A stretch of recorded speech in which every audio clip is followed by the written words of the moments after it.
ba ba da da da ba ba da da da ba ba ba da da ba ba da da da ba ba ba da da bum ba da da da ba ba ba da da bum ba da da ba ba ba da da ba da da ba da ba da ba da da ba da da ba. Yeah.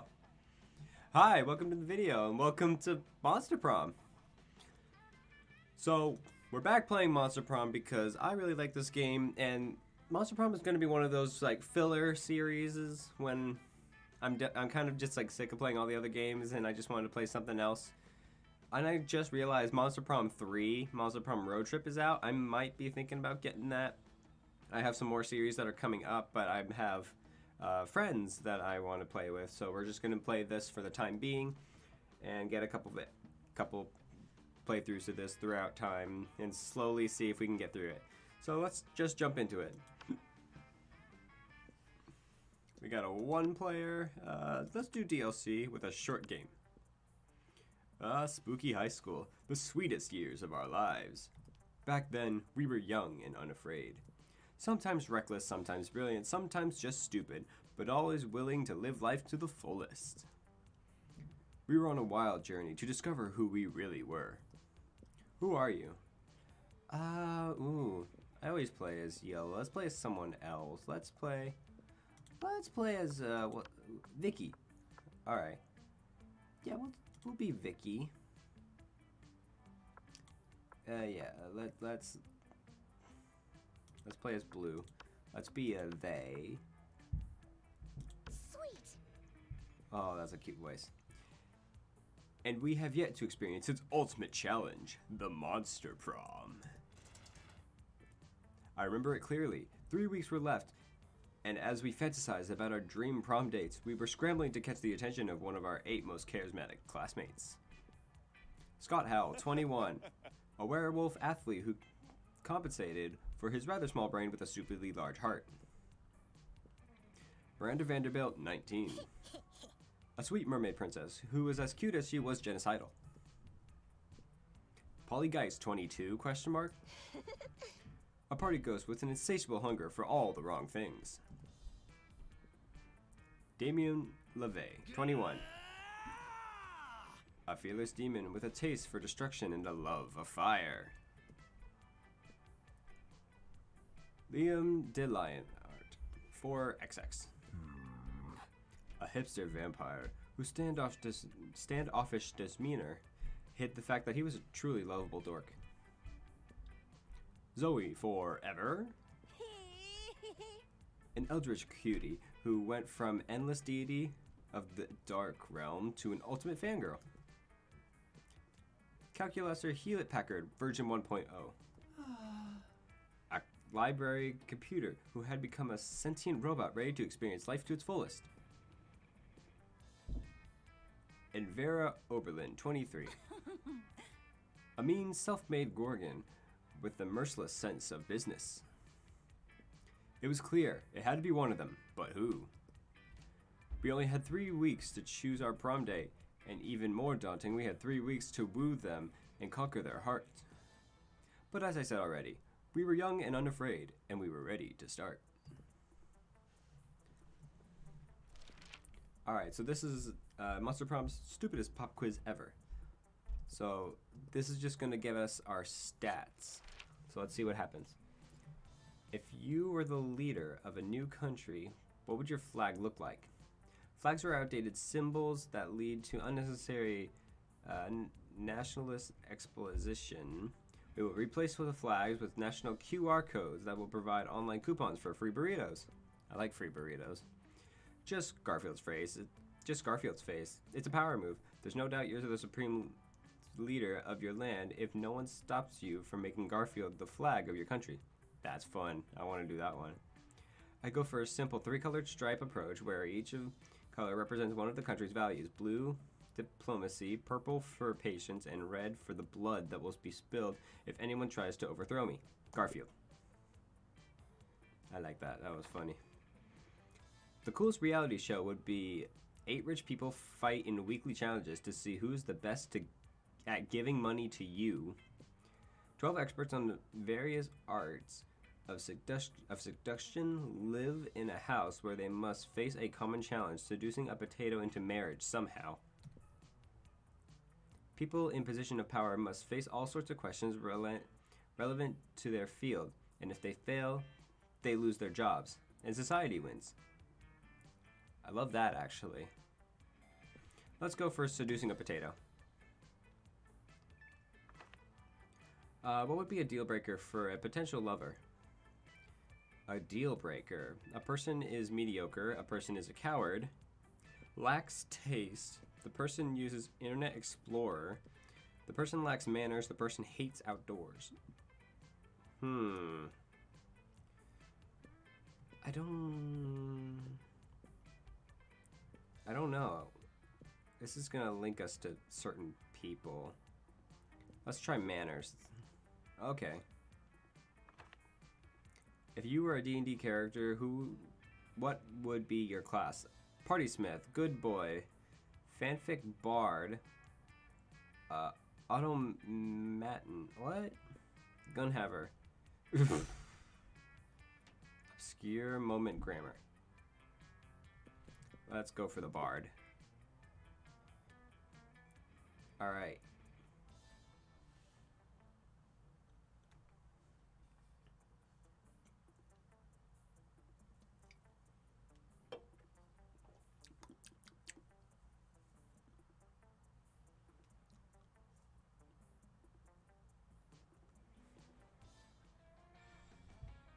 Let's go. Alright. So, we got 9 smarts, 4 boldness, 2 creativity, 7 charm, 7 fun, 7 money. Where is creativity? Looks like that would be the auditorium. So let's go. That day while rehearsing for the class play, it's as though the muses themselves had descended to give you figurative oral sex. Okay. Your performance is intense and inspiring. It will be remembered for generations, which is pretty rad for high school play standards. You gain +2 creativity. You're enjoying the sound of no ear-splitting shrieks filling the air when suddenly ear-splitting shrieks fills the air. Disgusting! Zoe, what is this oh god, words. Zoe, what is this abominable nonsense? How dare you so much as think such filth, since less write it, much less put it on the internet. Wait, what? Miranda, I honestly have no idea what you are so upset about. I'm simply expressing myself through the noble art of fan fiction. By writing a story about me, a noble and beautiful mer princess in a forbidden romance with Nash Onahome, the son of the Prince Minister of the Air Kingdom? Huh? What? Mer Kingdom? Air Kingdom? The Prime Minister, Zoe. I would never date anyone in some socialist nightmarescape with a Prime Minister. God, I am bad at reading today. But this has nothing to do with you. It's not set in Spooky High, it's set in Creepy High. And the Mer Princess is Miranda Vanderbunt. That sounds nothing like Miranda Vanderbilt. They barely even end in the same 4 letters. Don't you know the last 4 letters are the most magical and important of all the letters in the Mer monarchy culture? Why should I have this drivel ripped into shreds with a libel knife, the cutlery used by the most scathing of reviewers? See, Miranda, you're nothing like Mermanda. She's totally would have gone with Slatter Spoon. I simply cannot stand by while my friend, classmate, and inferior publishes such air people synthesizers nonsense. Oh dear, this could get uglier than it already is. Better step in and help out a lady. Which lady though? It's up to you. Leave Zoe alone, Miranda. Don't you see she's done you a huge favor by exposing the treachery of Miranda Vanderbunt. You need to destroy Miranda Bunt at not Zoe. Okay, so she'll believe that probably. Miranda is right, Zoe. But a better writer would not have put something as disgusting as the air people into a fan fiction. It's just a cheap trick for shock value, like Huh? We're gonna do that one. Oh no. That's not good. Yes, of course, Zoe. I understand now. Your story isn't air people propaganda. It's a warning to me. Sure. If that'll get you to leave me alone. And now the next logical step is for us to warn the air people about how quickly I'll destroy them. By writing Miranda Vanderbilt into the story to murder Miranda Vanderbunt and Nash. What? No. It's not that kind of story. There are no content warnings for mindless slaughter. Not mindless slaughter. Mindful execution for horrendous crimes against the crown by being a mer person converting it with an air person. It's supposed to be a tragic star-crossed romance. Before Zoe could stop her, Miranda had grabbed the phone and is making edits to Zoe's precious fic. I messed up. First, Miranda shall sneak into the Miranda bedroom and have assassin slit her throat while she sleeps, because obviously Miranda would never dirty her hands. Oh my gosh, what has happened? Oh no. How dare you desecrate my fiction with unoriginal and repetitive murders. You mess with my fanfic, I mess with your minds. Wait, hold up. I got a Zoe heart from that? How did I get a Zoe heart from that? She does, and oh boy, it's not nice. Somehow your brain can't tell the difference between chairs and feral panthers, which leads you to many unpleasant moments. You lose -2 boldness and -1 smarts. Oh boy. That was not a good start. Let's hope we can do better. Oh, we got a 3-seat, got a 2-seat, 2-seat, and to the shop. We gotta figure this out since we already got a heart for Zoe. I couldn't tell if it was a heart that was built or broken, so we're just gonna go with this. It's a totally normal way Liam happens to sit down at the same lunch table as the Coven.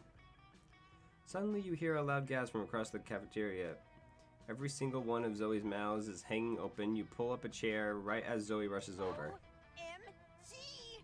Whoa! Is this what I think it is? Liam and the Coven sitting together?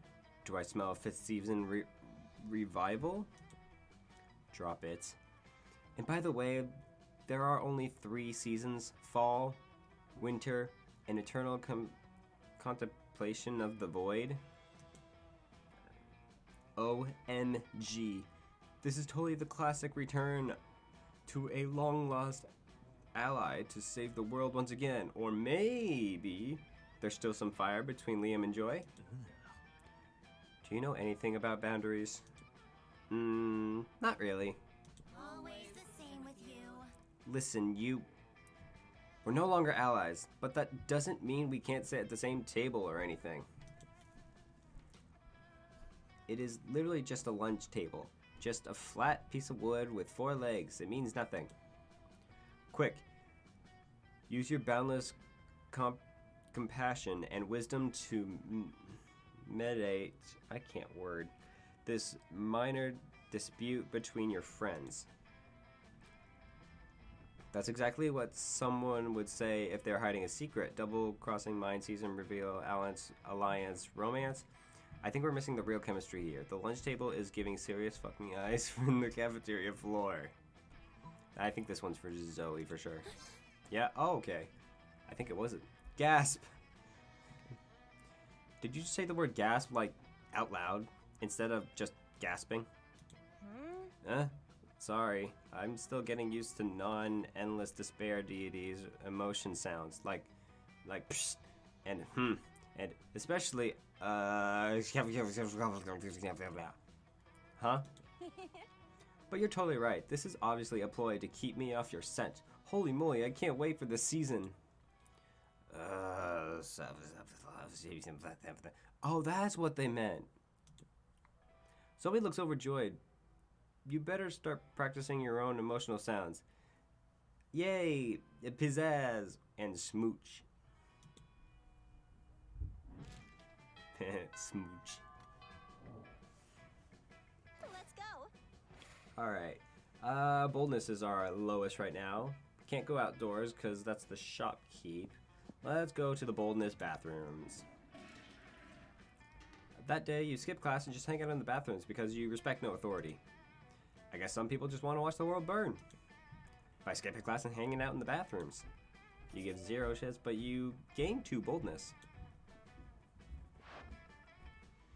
Zoe is brushing her teeth, which takes a long time since she has many mouths when suddenly... Ahaha! Foolish fool monster, prepare to die! Aravi, the monster slayer, here to kill me? Jesus. This is such an honor. You have like no idea. What? What is happening right now? I am such a huge fan of your work in the attempted murder of my classmates field. But I've always wondered, why do you almost exactly attack Damien and LeVay and Liam? I can't. Is that some sort of forbidden, less sexy sexual tension thing? But what? No. If you're attacking me, does that mean you're into me? Too? OMG. Listen, fool Eldritch Horror. Or foul. I don't know what the word is. You are hot. What? You are hot and everything, but that's not the point. Demons and vampires are some of the oldest, most vile monsters there are, bringing terror to the rest of the world for centuries, and they must be destroyed. Werewolves are only dangerous for some of the time. Ghosts do more haunting than murdering. Robots are off limits since they're outside the fantasy realm. Mer people are too busy terrorizing the air people for me to bother. And are Gorgons even monsters? Or do they just count more as mythological creatures? Wow, okay. This is such a good info to know for future fanfics about why your sexy times with Damien and Liam are so emotionally charged. I'm not having sexy times with Damien and Liam. But really, Miranda and Vera probably have higher body counts than Liam for sure. And they're at least equal to Damien's. I think maybe you need to develop new criteria for which monsters you hunt and which you don't. Besides, if you're only going to base on what type of monster they are and not how much killing they do, that seems kind of racist, don't you think? I don't know, Purple Girl. What I'm hearing makes some sense, but it could be another for your mind tricks. Is it messing with people's minds kind of your thing? Oh yeah, she kind of just did that with us earlier today. Is that you saying that, or just prejudice? Sure. Then, how do I decide who to hunt? Oh, well, helping someone figure out the best way to determine which of your following classmates to murder is kind of bleak. But Zoe's drawing a blank and you want to impress her, so go ahead. Be your worst self. Make an online poll to let the world decide who to kill. Your priorities should be to kill whoever would make the best key ingredient for the most delicious lasagna. Lasagna. Oh, does that say lasagna? I'm not sure. I'm not sure what this could be. I feel like this would be a smart. Let's try that. Yep, it was a smart. Yay! I love taking the choices to the fans. They're always right, you know. That's not true. Ah, yes, that we could find out definitively what sort of monsters are causing the most harm to the world's population. And wipe that Scrouge from existence. Okay. You quickly set up a poll and promote it on Vera's popular website, www.buzzfeed. Oh, what is this? Buzzfeeding on the heart of the week. Shut up. Is that a real site? Before too long, you have millions of votes, and the results are in. Yes! Yes, tell me who it is the world needs the riddling of. Tell me. Okay, so in third place we have Boofa. Boofa D's nuts. In second place is Harambe. I don't know what that means. Continue. And then in first place we have Bodie McBoatface. Oh wait, is that an actual boat? Bodie McBoatface. I knew it. What? I've long suspended that McBoatface was behind the disappearance of my brother's son. What? You have a brother? Surely that confirms that. No time to waste. Whoa. I guess the court of public opinion really is pretty unpredictable, isn't it? Nah, that's pretty predictable. And chances are the Slayer will give up on fighting McBoatface soon enough and return to chasing your classmates around. But in the meantime, take +2 fun and +1 charm. You know what? I won't stop that. I'll take it. Let's go. Alright. Let's see. I don't think we really need money. We can probably do this on our own, so... we can't do boldness, since that is outside. Let's go get some creativity at... Where's creativity? Guess we're heading back to the auditorium. That day while rehearsing for this class play, you totally forget your lines. It's terrible. But you don't let that get you down. You start improvising all your lines. And it's marvelous. Somehow it enhances the pathos of the play in unexpected ways. And that's saying something, since half of your impersonation is a rap battle against your inner fears. You gain +2 creativity.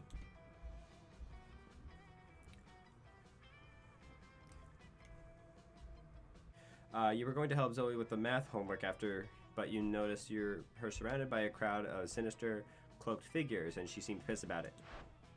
Guys, stop it. I don't want any dead goats. I'm at school. We must commence the rituals. We understand perfectly, Lord Zord. This is the test. We must bring you even more dead goats to sacrifice your dark hunger. What? No, that's the opposite of what I said. And don't go by Zorg anymore. I'm Zoe, okay? Z-O-E. Can we take a rain check on that study session, Blue? I can't stand to be around these jerks. Oh my gosh. Okay. Zoe brushes past you for her way out. The cultists stare at you with unconcealed awe. Well, okay, it's concealed, but by their terrifying mask, but still. All hail Zagord. Zagord, addressing you by name, and you did not go mad with pleasure? I'm sorry, what? It addressed you almost as if you were an equal. It passed within inches of your frail mortal frame, and once more, it mentioned rain. Could it be that it was referencing to the fabled storm of cerebrospinal fluid, which will one day come to quench all sanity? Brothers, sisters, bow down before Blue, for they are clearly the prophet of Zagord.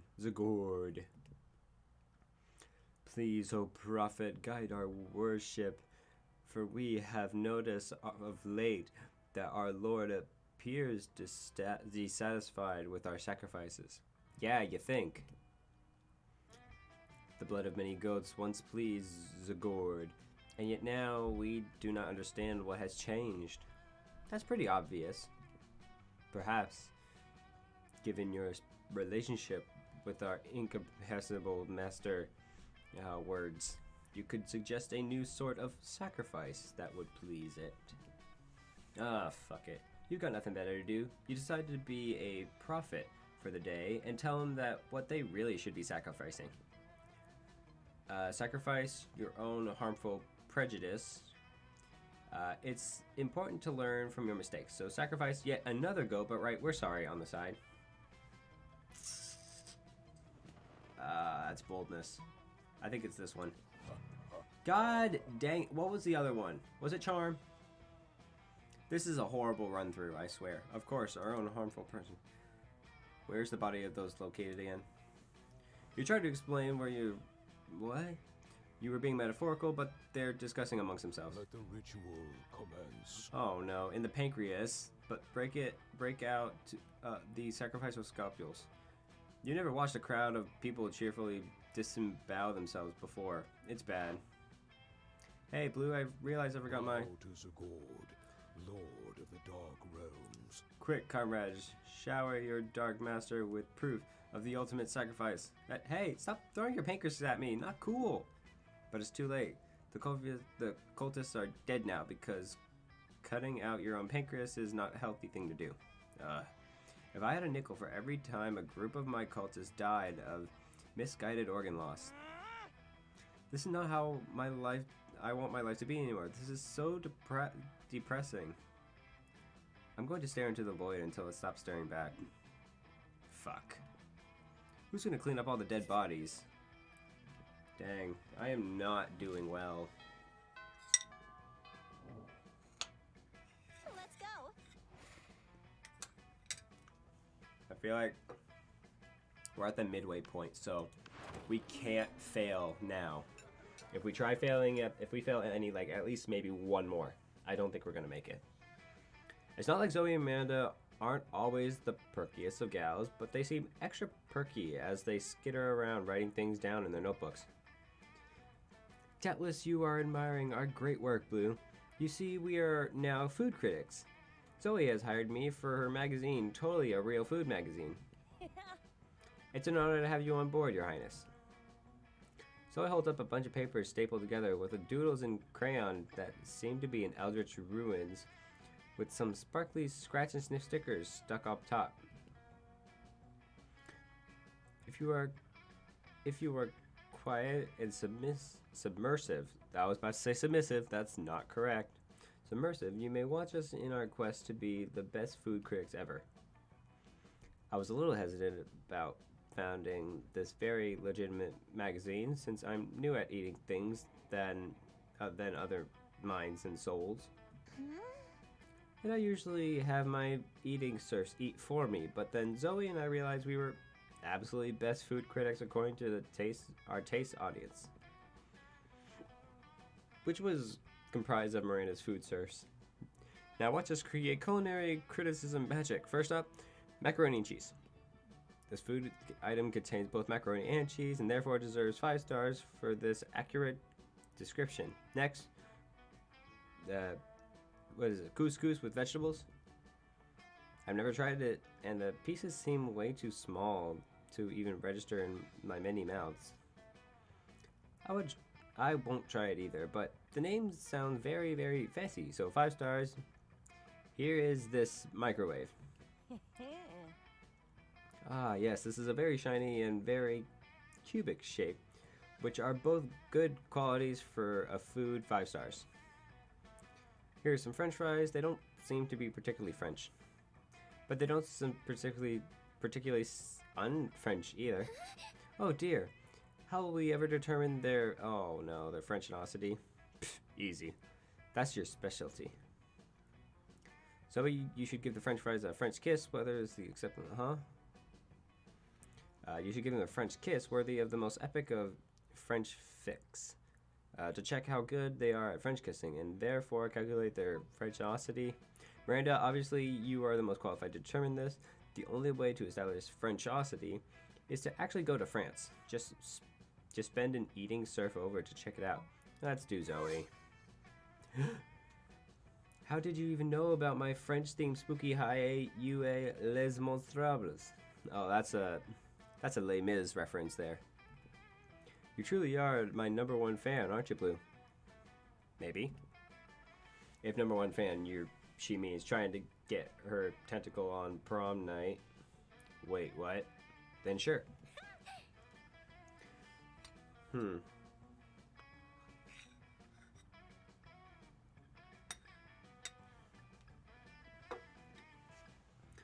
If you find them to be sufficiently good kissers, my eldest compatriot, I will join you in this endeavor. It'll be good practice for me when my prince comes along, provided I am not in haunted slumber at the time. I really feel like people shouldn't be kissing people in any other kind of slumber. Oh, I did not finish reading that. Oh well, she does.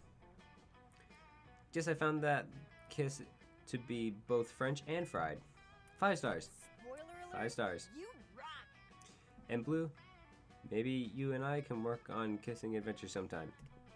Heck yeah, and you do. It's called giving butterfly kisses to honey roasted butterflies to determine their butterfly factor. Aw, I thought she was gonna kiss me. 5 stars. I wanna be 5 stars. Alright, let's see what happens next.